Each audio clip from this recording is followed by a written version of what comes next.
j'apprends l'arabe parce que je trouve que cette langue est très belle et que j'ai commencé à l'apprendre enfant parce que je vivais au Moyen-Orient et que je l'ai aimé et que je continue de l'aimer.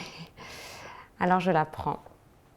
J'ai commencé l'arabe il y a une petite trentaine d'années, à ma sortie de Sciences Po. J'étais passionné par le monde arabe sur le plan politique et économique. Et puis je me suis intéressé également aux aspects culturels et linguistiques du monde arabe. J'ai donc commencé une licence d'arabe à la Sorbonne. Je suis parti au Caire pendant une année pour des cours intensifs.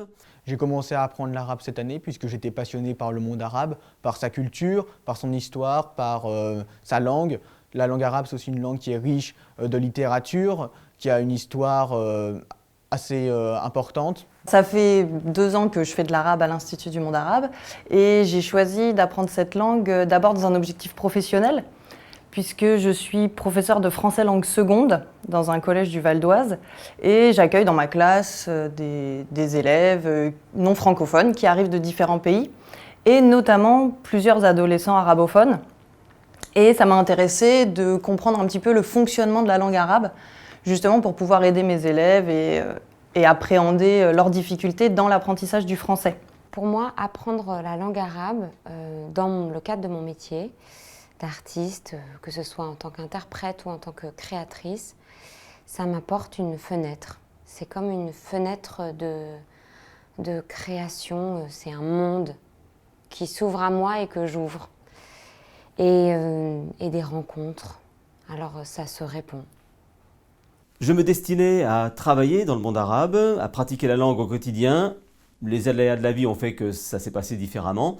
Et donc pendant de longues années, je n'ai pas du tout pratiqué l'arabe. C'est quelque chose qui pourra me servir à l'avenir dans un cadre professionnel, même si c'est encore assez incertain. Je pense m'orienter soit vers la diplomatie, et auquel cas l'arabe est une langue internationale qui est utile, je pense, de pouvoir maîtriser. Et si jamais je dois être amené dans d'autres secteurs, dans le secteur de la culture ou de l'entreprise, à travailler avec le monde arabe, encore une fois, je pense que ce sera un véritable atout sur mon CV. En tant que professeur, ça m'intéresse beaucoup d'être en position d'apprenante, puisque ça me permet de réfléchir à ma propre pratique pédagogique et puis aussi de m'interroger sur les différentes techniques d'apprentissage que je peux développer ou essayer d'expérimenter dans l'apprentissage d'une langue étrangère. Je passe le CIMA parce que c'est pour moi une occasion de faire un point sur où j'en suis de cette maîtrise de la langue arabe.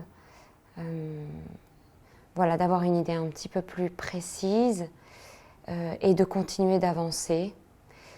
Surtout en travaillant dans un monde artistique, avoir comme ça des repères un peu plus cadrés, c'est quelque chose qui me parle, qui fait écho. Je vais passer le CIMA. Le CIMA, c'est une certification en langue arabe qui atteste que j'aurai atteint un niveau donné. C'est reconnu au niveau international et dans un cadre professionnel. Je voulais pouvoir évaluer mon niveau et donc à ce titre le projet CIMA m'a vraiment séduit puisque ça me permettait de savoir selon des critères pédagogiques objectifs où j'en étais à l'instant T. Je suis donc arrivé sans préparation, j'ai passé le test que j'ai trouvé bien fait avec des enchaînements entre l'oral et l'écrit, une progression dans la difficulté des questions. Ça s'est bien passé, j'ai obtenu le certificat que j'attendais et j'espère en passer d'autres après.